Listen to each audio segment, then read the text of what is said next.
the exams if this was...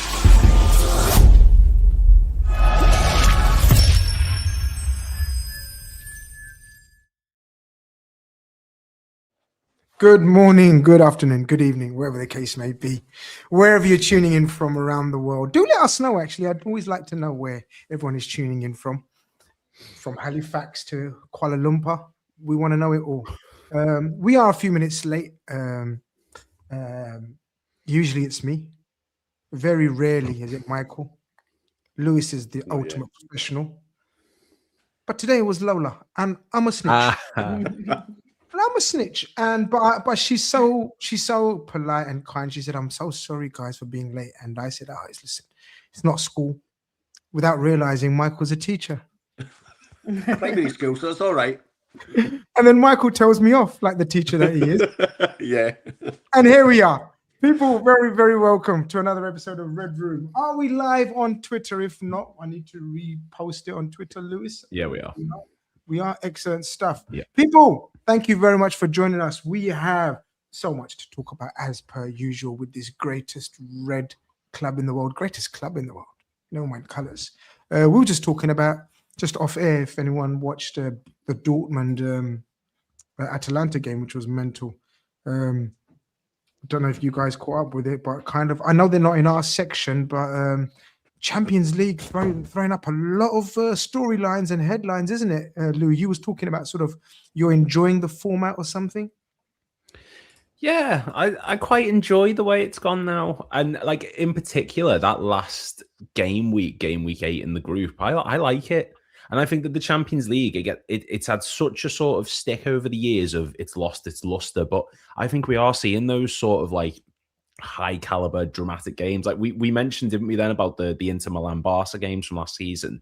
They were two of the best games I've ever seen in that competition, and I do think that the way the Premier League's gone now, the fact it's so regimented and everyone wants to play the same and everyone sits deep and there's no room for creativity, individuality anymore. The Champions League's like a refreshing little, palate cleanser, and I'm really enjoying it at the minute. Yeah. Michael, big fan of the format. Champions League, does it still excite you, give you the buzz? Is it still the ultimate competition for you in world football? I don't know about that. I still like the cups, the traditional cups. Yeah. Because they, like we spoke last week, I think they're more about the fans, and I think there's something special about that. But I think the Champions League format, it feels like every week there's a game where somebody has to win, and I think that's what's made a difference. And I think and maybe this year or last couple of years, it feels like it's till the 95th minute, till the 97th minute, and that never used to happen. And I think that's maybe there's a shift coming. No, I do like it though. It's a fantastic trophy. It is a fantastic trophy, and we've got quite the pedigree in it. I guess it's our dream, aspiration, our salvation to having a successful season this Champions League. So we have to take a keen interest in it, right? Yeah, absolutely. I mean, I've had this journey with the Premier League where when the season started, if you'd said Liverpool won't win the league, I'd be like, you're mad. Of course we'll win the league. We have to win the league. We have to. And, as the season's gone on and our title defense has gone how it's gone, I've bargained with myself and I've made peace with the fact that we're not going to win the league. I haven't yet made peace with the fact that we might not win the Champions League. In my mind, we still have to do it because I think I've said this on previous shows. I'm all for understanding the investment in the summer in the context in which it happened, which was in the context of a mass exodus of players as well as a mass, input of players. But at the same time, you don't spend 450 million on players like Alexander Isak, who are very much win now talents, and just write off a season. You can't do that. So I'm not in a place yet where I would say it's acceptable for Liverpool not to win the Champions League, which sounds mad, but I'm just telling you where I'm at as a fan. No, every right to. We still should have some form of entitlement. We are Liverpool Football Club. I don't think we're at that stage or level of fandom where we give up what we're about. I know we've had a bit of a rough season and all that, but no, I agree with you. I'm with you. We were talking about cup competitions and we'll get on to the Champions League. I just want a slight diversion because today was the anniversary of our League Cup win against Chelsea. And it's so amazing or ironic or funny or coincidental or whatever. I'm wearing the jacket that I wore to that final. And I've right in front of me got the flag and this is no gimmick. I didn't plan this or whatever. And this is the flag that I had.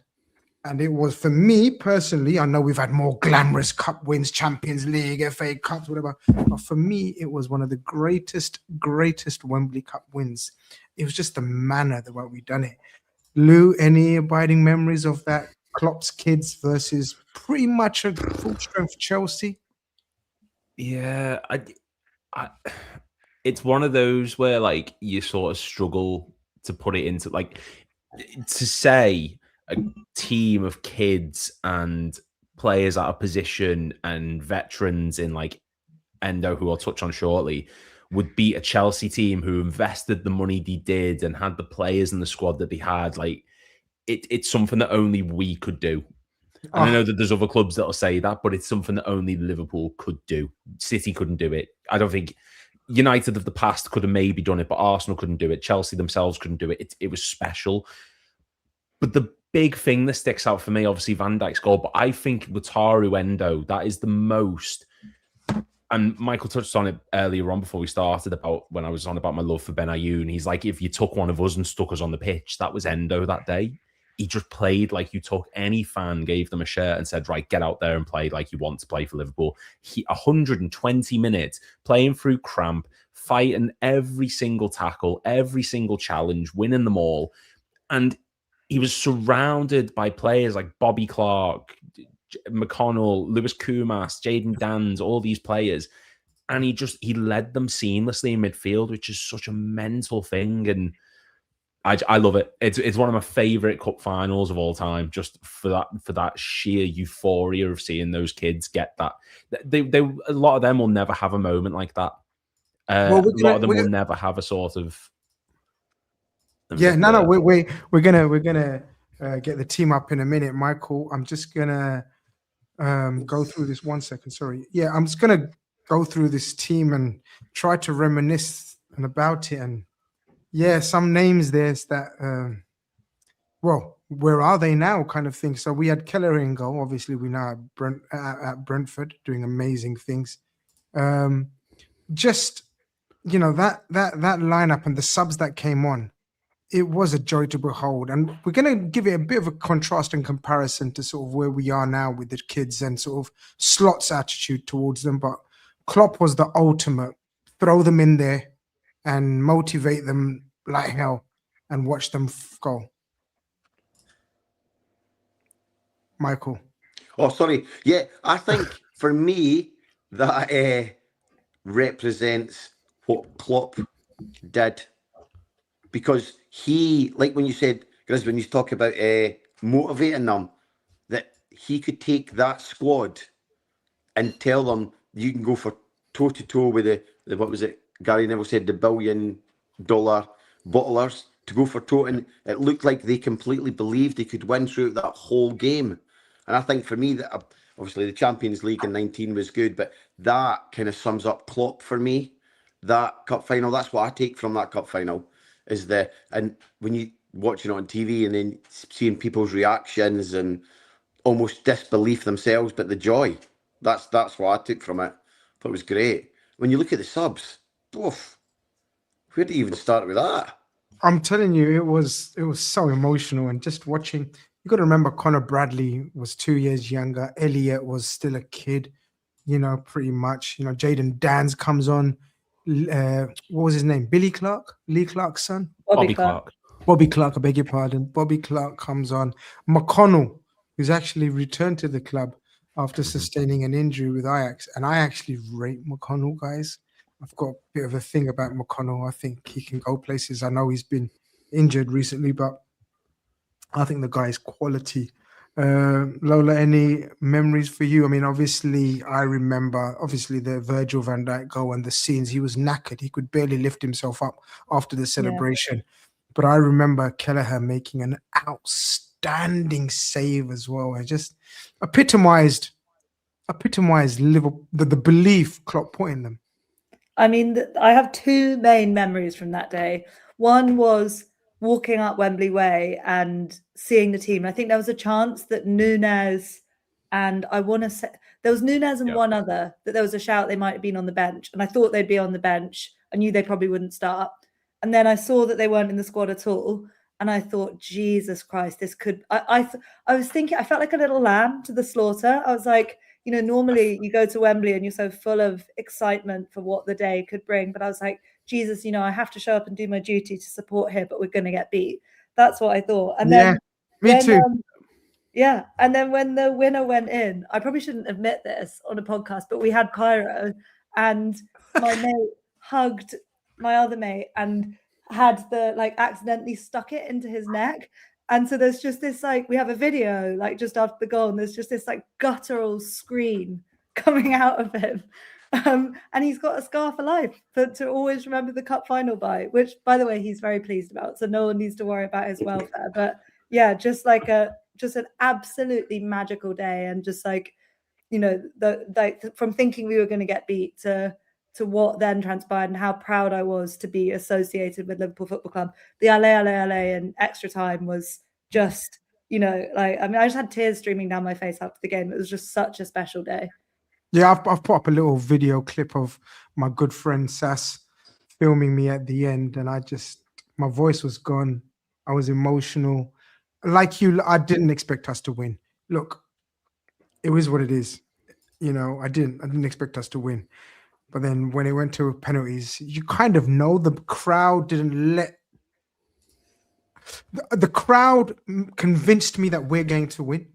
Yeah. Like the Liverpool fans convinced me we're winning this. We're winning this penalty shootout, guys. There's no such thing as a 50-50 when Liverpool are involved in this situation and this momentum with the crowd backing. We're going to do this. And you know what? It was amazing. But hey, listen, Champions League, we dream. We dream. And our possible opponents are playing tonight, a couple of them. It could be Atletico Madrid, Lewis, or it could be Juventus Galatasaray. I thought Juventus might have a chance, but then I remembered it was 5-2, and I said, all right, sod that. Changed my mind very quickly. So it looks very much likely like Galatasaray, Atletico Madrid. I think I know who I want. And I definitely know who I want to avoid. It's a tricky one, even though we've smashed them to bits in the group game. What, you prefer Atletico over Galatasaray? No, other way around, I was going to say. I prefer Galatasaray. Yeah. And I know they beat us. Yeah. But those results can happen, though. Do you know what I mean? The spell of form that we were in at that moment was, well, I think that was in between the United and Chelsea game, was it? It was the early step. It was between Chelsea and Palace. Chelsea and Palace, sorry. Yeah, it was in the beginning of the losing run, weren't it? So it was, at that point, I think anyone could have beat us. But my only worry is, obviously, Atletico Madrid, I don't want them, because they proved at Anfield earlier this season that they have a way of getting at us. And if we're struggling with low blocks, Atletico's low block is not the one you want to be facing. The only thing is, I think Galatasaray, the way that they've been going this season, they do feel like one of those teams that everyone's looking at and thinking, that's a win there. Easy, not an easy win, but that's something we can get done. And the surprising teams, they have got a lot of quality players. And the biggest thing I think we need to avoid is looking at that as not a dead certain fixture, but one that we should absolutely smash, because I think that's when we're getting caught out at points this season. We looked at Brentford earlier on and thought, you know, that's a game that'll get us back to winning ways. They battered us. Forest, okay, yeah, you know, relegation fodder. That should be a win that we can easily get. Struggled. So neither of them will be easy, but I'm with you. I think Galatasaray are the ones that I would prefer to have. They're a lot more expansive. Defensively, they are still able to be got at. Atletico just feels like a nightmare. They beat us a few seasons ago, of course, knocked us out in the round of 16, I believe it was. So they are the ones I want to sort of steer clear from at the moment. Yeah, as much as Atletico are all about teamwork, effort, desire, hunger, Michael, the recent signing of Lookman, for me, has changed the dynamic of that team and my perception of Atletico. Now they've actually got, in my opinion, and I'm absolutely shocked at why there was no other major clubs in for him, because I think Lookman's a wonderful player. I know he's an ex-Blue, but sometimes just look past that. I know it's difficult, but he's a fantastic player. You add that to the rest of the Simeone ingredients, it's quite a potent mixture at Atletico now. I'd be confident, but I'd be far more confident against Galatasaray over 2 legs. Yeah, I'd be exactly the same. It's more a case of who I don't want, because you don't know what Simeone's going to do. He's going to play the negative football. It's going to be the low block. And then when we're in Madrid, it's going to be completely different. And I'm pretty sure, although Anfield is the second leg, is that right? Yep. Yeah, so that might help Yeah. us. But I would hate to have to go to Anfield against Atletico and have to chase the game. If we're 1-0 down or 2-1 down, and they're just going to park the bus, and the way our season's going, that just sends shivered. No thanks. No, but Galatasaray, and I think a bit like what Lou said, it's almost like we owe them, because that was never a pen, and we actually played really quite well that game, and we were just we got that sucker punch, weak penalty bit. So I think there's dues to be had if it's Galatasaray. That's who I would choose. Lola, your thoughts on the potential opponents? Neither. Yeah, I'd love. You can't even say. Bodo Glimt. You can't say that anymore, Lou. Bodo Glimt. We can't even. How dare we disrespect Bodo Glimt? Amazing. Yeah. Although Big Ange's Spurs rocked up to Bodo Glimt last year and put them away 2-0. So I do think, by the way, that Inter aren't. I don't think Inter are all that. Like, I mean, if you look at their form across the Champions League, it shouldn't be too surprising that what's happened. I mean, it feels surprising, but it isn't, because Arsenal battered them and we bettered them when we were at arguably our worst point. I think it was after the 3-3 at Leeds that we went to the San Siro and beat them. So I just don't rate them. But anyway, they're not in the competition anymore, so they're not relevant. I really don't like the idea of playing against Galatasaray, just because that away trip is just horrid. It's horrid the way they play the whistles out of the speakers. It's horrid all the stuff that goes on with the referee. It's just really unpleasant. It's an unpleasant experience. Totally back us to do our job at Anfield, but I kind of think I think Lou was saying if we played Atletico, there would be absolutely no complacency.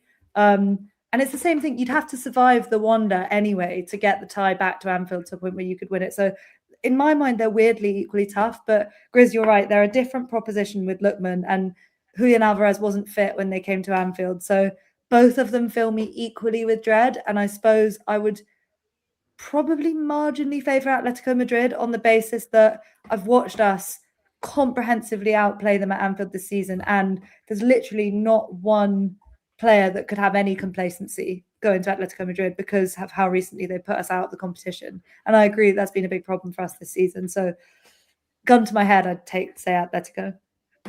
Fair enough. I'm surprised, but that's what it's about. Different opinions from all of you guys. You know with Atletico, you know what you get with Atletico, I suppose. Whereas Galatasaray a little bit now with an unknown entity, and they are catching teams by surprise. If we're lucky enough to get Galatasaray, guys, I tell you now, we win both legs comfortably. I'm telling you now. I could be so badly wrong, and you lot. Mark says if Galatasaray do the same against Liverpool in the first leg as they did against Juve, it will be game over. Like for us or for them, Mark?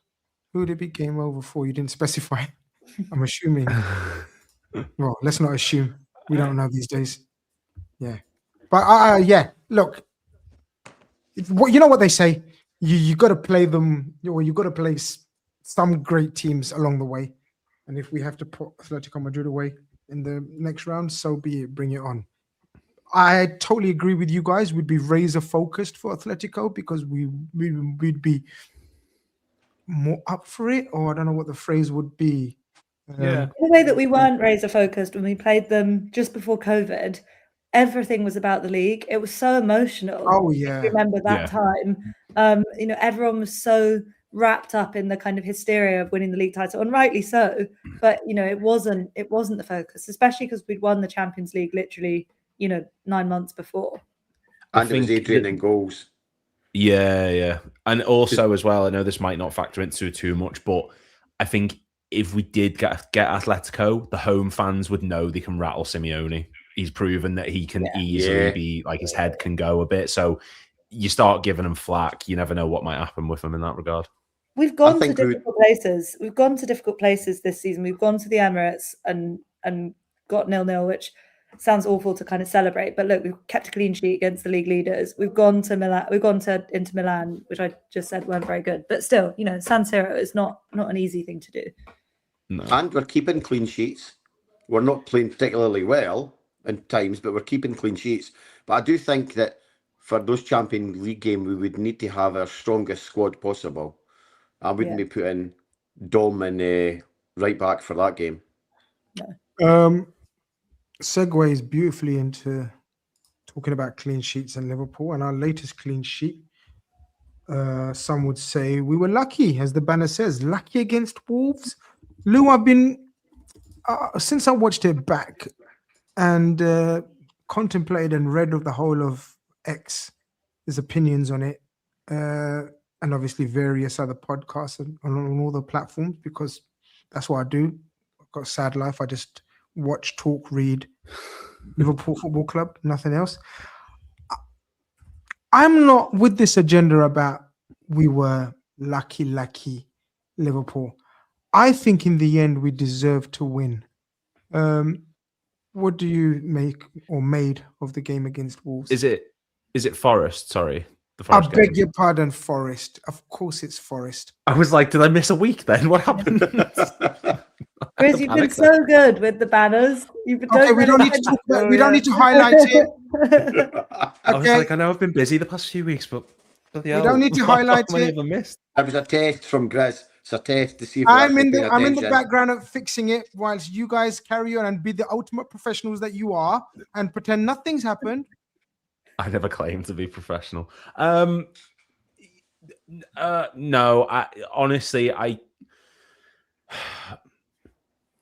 gonna sound like such a pessimist. I did a show on Index literally the day after, and there were comments saying, "Oh, we picked up a win. The win's great. The win's brilliant. I don't know if lucky is perhaps the right word, but that first half in particular,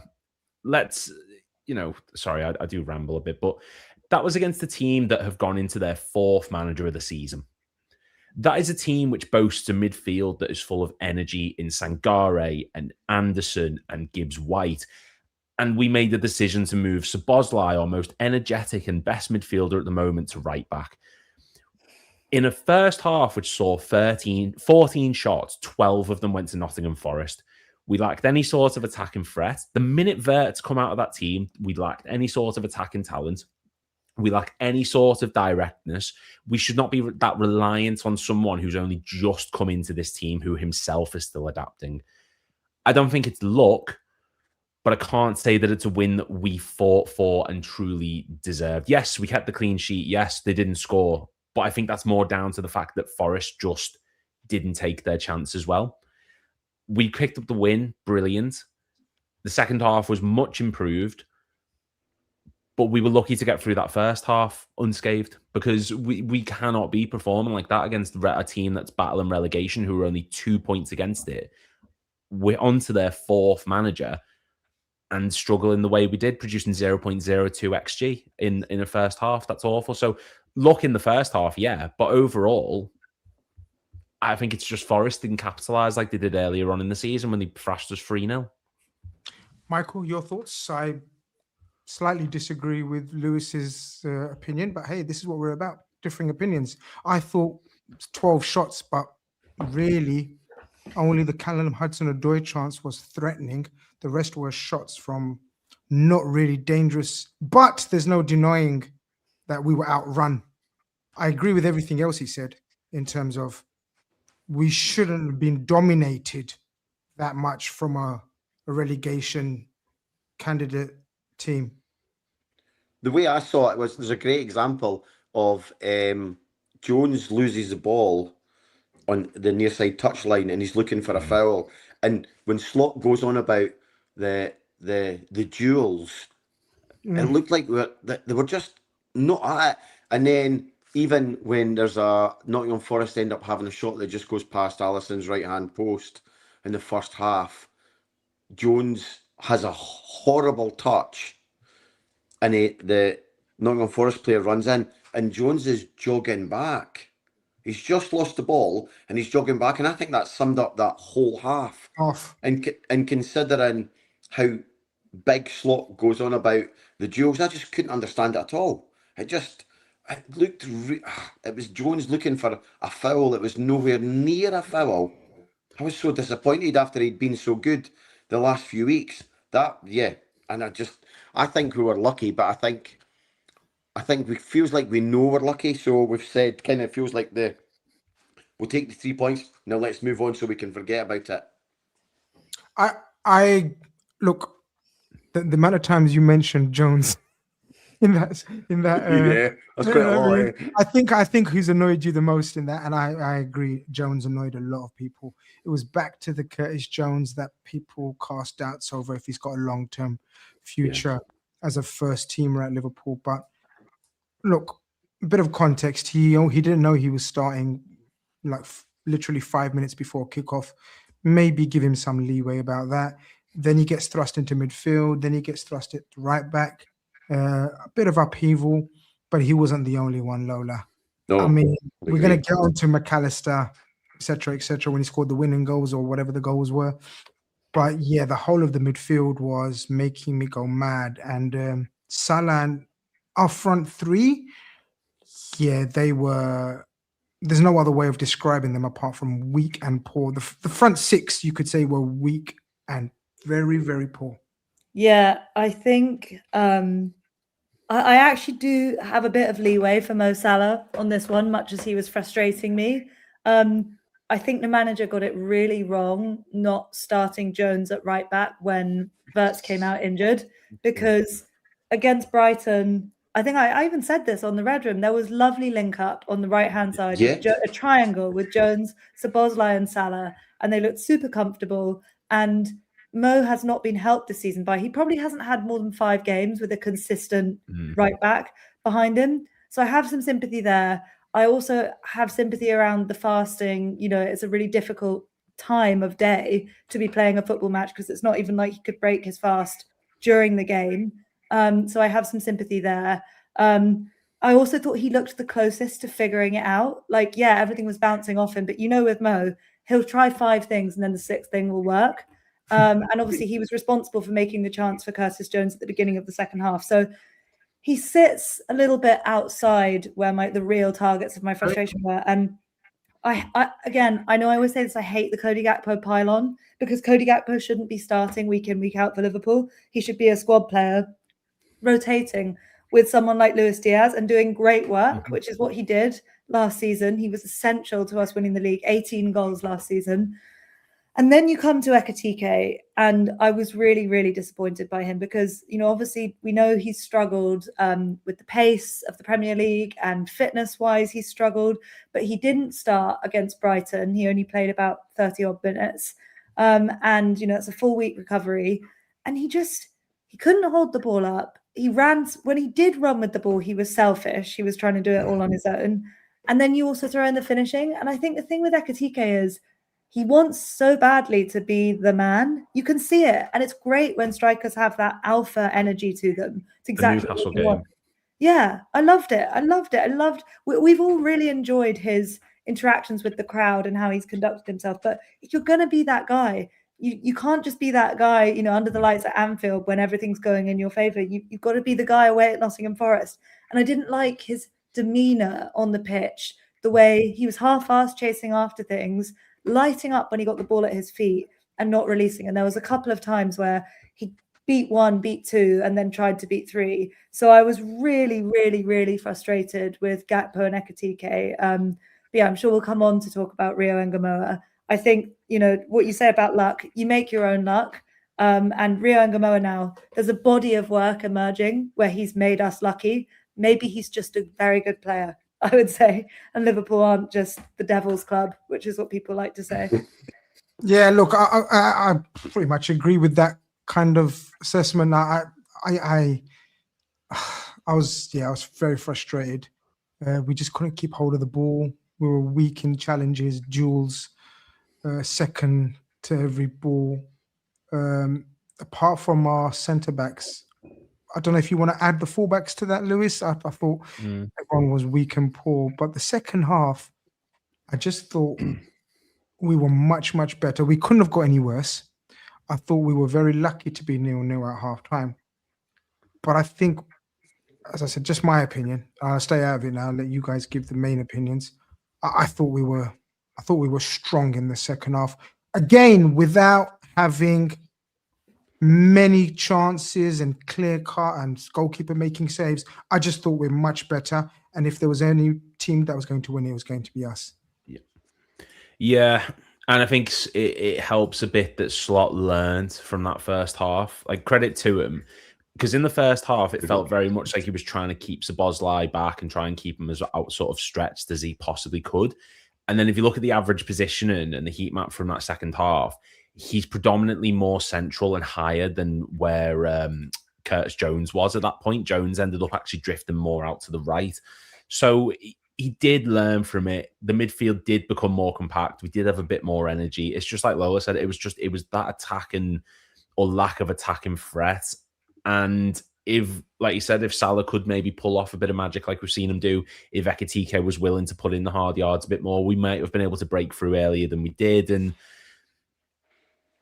it is a good sign that we can still get these late goals in us. And I think I said, like, at the very beginning of the season, when we were getting these late wins, Burnley, Newcastle, Bournemouth, Atletico, Arsenal, it's not what champions do, but it is what Liverpool do. It's something that is ingrained in our DNA to produce moments like that. And it's 48 now, I believe. And it's the first time I can remember in a long time where we've picked up a late winner like that, and the overriding emotion coming out of the match is negativity. That says a lot about how poor the performance was. Like, those kind of goals in those moments can make you just go, right, sod the performance, who cares, great win. Yet this is an example of us doing the complete opposite of that, and that speaks volumes to how poor we were. So yes, we improved in that second half, but it still wasn't to a standard good enough to where we should be against the team battling relegation, like I said earlier. And my worry is if we were to perform like that against, say, I don't know, an informed Man United at the moment, or an Arsenal who have just suddenly clicked into gear, or a City who are picking up wins, or an Atletico or a Galatasaray, we're not going to get anywhere with it. So we do have to improve more than we did going into that second half.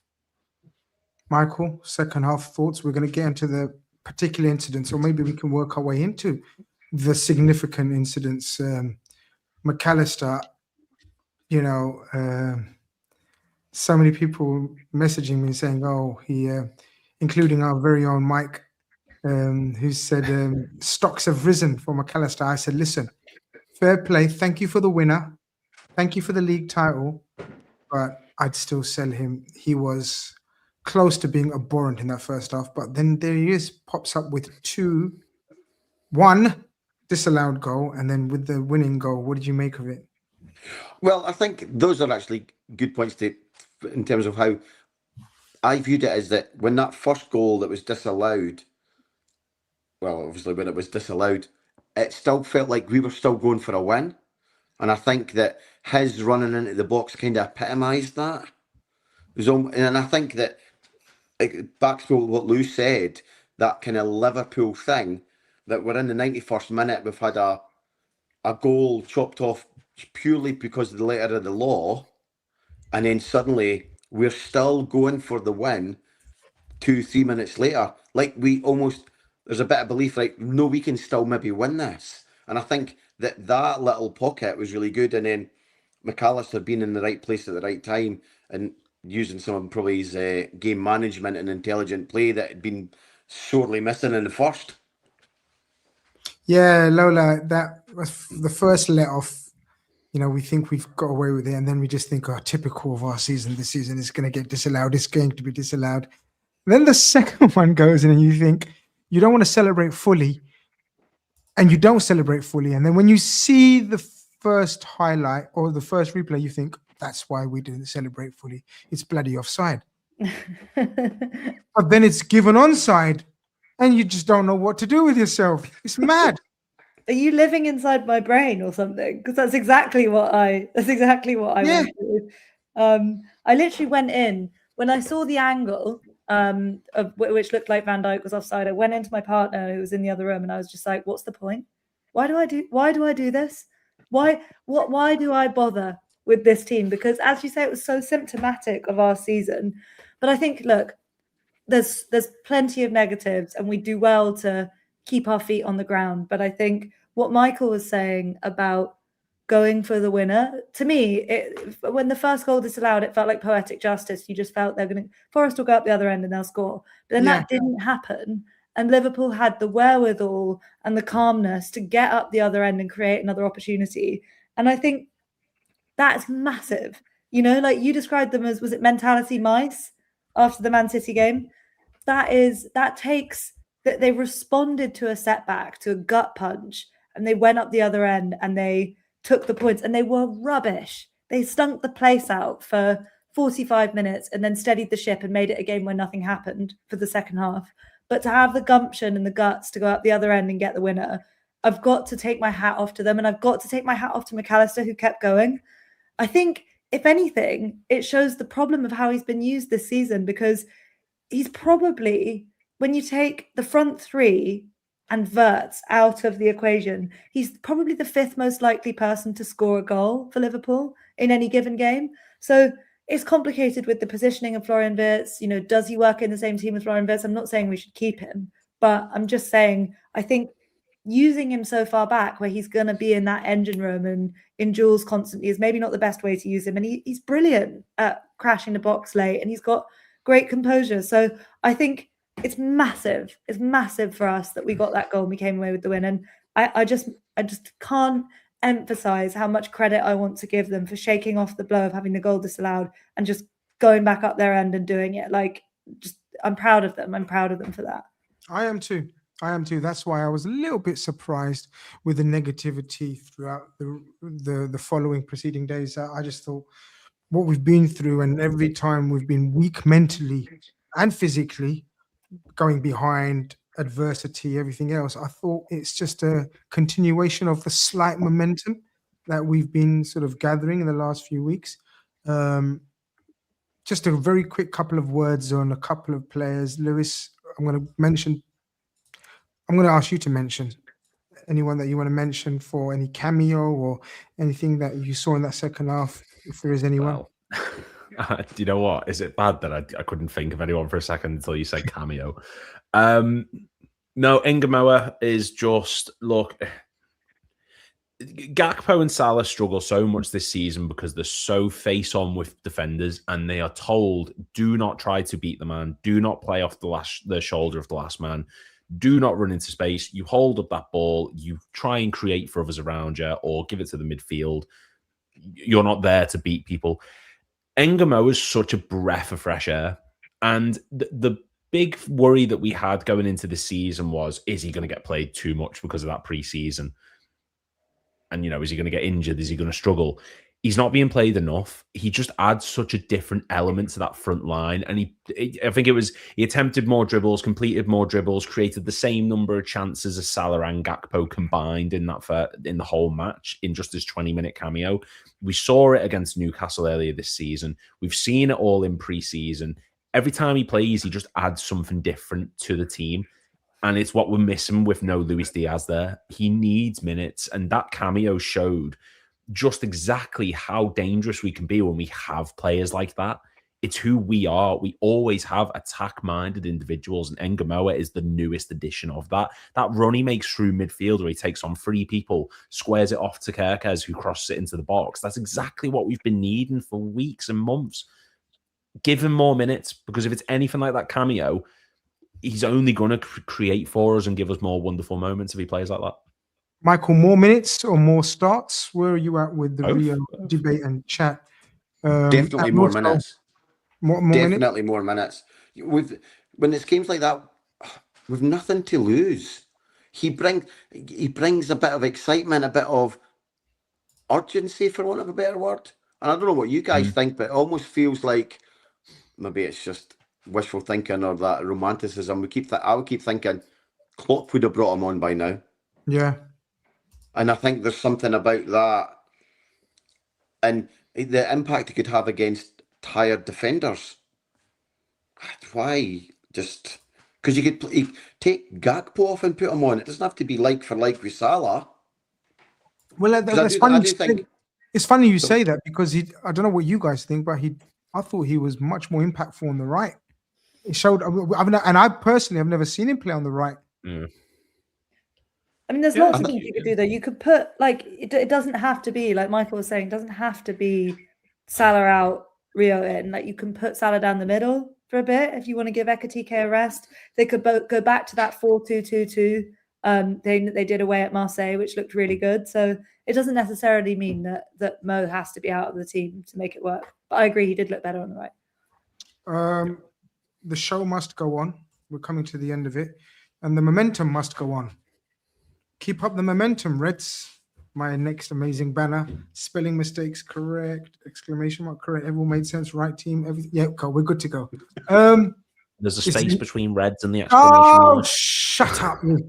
I thought that was deliberate. It looks deliberate to me. It is deliberate. Thank you, Lola. Yeah. Lou, we must keep up the momentum, regardless. Anytime there's been a bit of sign of improvement momentum, it's like one step forward, 2 steps back, or 2 steps forward, 1 step back. Let's say we took a sideways step in our last game, but we still managed to get 3 points. But we have to capitalize on that, keep up the momentum on the weekend. Yeah. And I think I've said this a few times, that it's all well and good us picking up a result, but it's what we do next with it. And to be fair, in recent weeks, we've shown signs of improvement following the Karabag win. That is undeniable. But West Ham are a team that we can't put in that level of performance again. We have to really take it, especially at Anfield. There's no excuse for it. So go into there.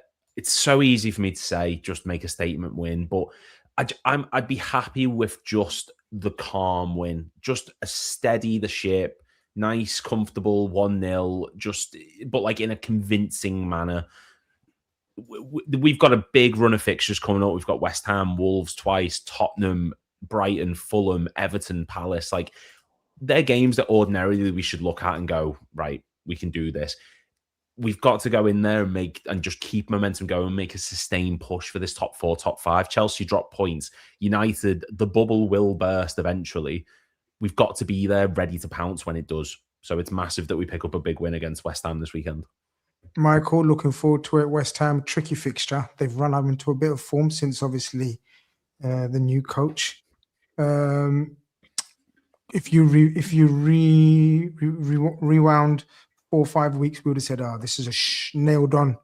3 points at home. West Ham were atrocious, but the last 5-6 weeks, they've become very hard to beat, and the results show that. It's going to be one of those tests where we know how they're going to play. We know their coach has history with us. He knows how to set up a low block against us. It's going to have to be a game of patience, I think.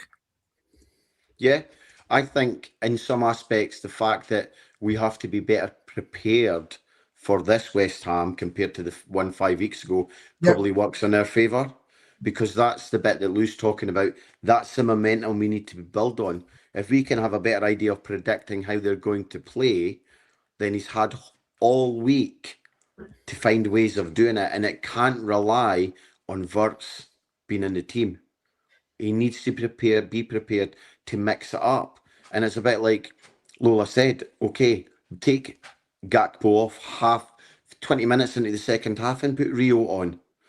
It changes the complete dynamic of that Liverpool team and that performance. Be prepared to make those bold substitutions and statements. Because the thing about, if Liverpool playing so much better than they did in the second half against Forest, that sounds like Slot last year. Because when you think of all the changes, Liverpool would be going the end of the first half last season 1-0 down and come out as a completely different team. Unless, just ideally, it'd be nice if that was in the first half this week Yeah, and just yeah. take it forward. A fast start then, Lola. Is that what you want? Anticipate team changes, possible changes to the lineup. We know Frimpong is back in training. We know there's no other issues as such that I can remember. No, I mean, fast start. Do I want one? Yes. Do I think we'll get one? No. We're the worst agree. team in the Premier League for the first 20 minutes, but my God, would it be good to get an early goal? I think Especially it's against West massive. Ham. Yeah, it's huge. It's a huge game, this, because they have improved lately. But I think someone said it, I can't remember who, that to have had this 4-point swing on Chelsea over 2 game weeks when they played Leeds at home and Burnley at home as their fixtures, and we had Sunderland away and Forest away, like that's massive. You know, We that's thought like, we were going to be miles away. We thought we were going to be miles also, away. there's just no way. I wouldn't have predicted. I don't think I would have sat there bold as brass and been like, we're going to win both games. I probably would have thought we'd draw or even lose at the Stadium of Light. So we've got points and seen points dropped where we might not necessarily have been expecting. But now the ball is in our court because it's very much in our hands now. Chelsea go to Arsenal. We are the masters of our own destiny. And that starts with a fixture against West Ham at home, which we should win and we have to win. So it's like it's almost a bigger game in lots of ways than the Forest game and the Sunderland game, because those were just huge, difficult assignments where you really could have understood if Liverpool walked away without having won the game. There's no excuses now. We are back in touch. We're level on points with Chelsea. We have got to make this count now. So I see it as like this is win or die almost for me, which sounds insane because mathematically all the possibilities are still on the table. But if we don't take that step this weekend after, really grinding it out against Sunderland and Forest, I just worry that, we'll continue to do 1 step forward, 2 back. Yeah, it's despair, isn't it? I mean, we all anticipate, I think Chelsea won't get a point at Arsenal. And we're anticipating us to get the 3 points. Football just doesn't work like that, does it, Lewis? Again and again, how many times have we seen this? But we've gotta anticipate that this is going to be the sequence of events this weekend, right? Chelsea aren't getting anything at Arsenal. Who are Man United playing? Does anyone know? Palace at home. Yeah. Palace are on the beach. The manager's in wherever he wants out. Yep. So Man United will win. Chelsea won't win. We must win. Yeah, I agree. But the big thing is, forget what everyone else has got going on. Just focus on your game. Just beat West Ham. Ignore what United are doing. Ignore what Chelsea are doing. That should be the mentality we have going into this, because I think you will put an unnecessary pressure on ourselves thinking that. This game is a non-negotiable. Every game now. There's only 11 games left. It's 33 points. Like there can be no more slip-ups like we've seen earlier in this season. And like I said, bar the very beginning of the season, this is probably our best run of form of the season. That unbeaten stretch, we were awful in for big periods of it. This is probably our second best run of form so far this season. We've got to capitalize on that momentum. We have to keep going. And the win against Forest, like, for all I've been negative, like you said, it does show resilience. It does show that there is still a fight there. There is still players who want to pick up points and get these big wins. But we can't keep doing that game in, game out. Go to West Ham, put in a convincing performance, just try and steady the ship. Like a Sunderland result would be the perfect example of just a steadying of the ship, composure, slow the game to the tempo that suits us, and just get the win over the line, and then worry about what's going on with Chelsea and United. There's so many opportunities for us still to make this a season to remember. And I don't want to say it starts with West Ham, but it's a big, big leapfrog into what comes next, playing Wolves, who are going down, and then the FA Cup. It's so important that we just get the ball rolling again from this win. We must keep up the momentum. We must keep going. The Reds must keep going. The Red Room would love to keep going. But alas, it's time to call a halt to proceedings. And I think we're going to smash West Ham.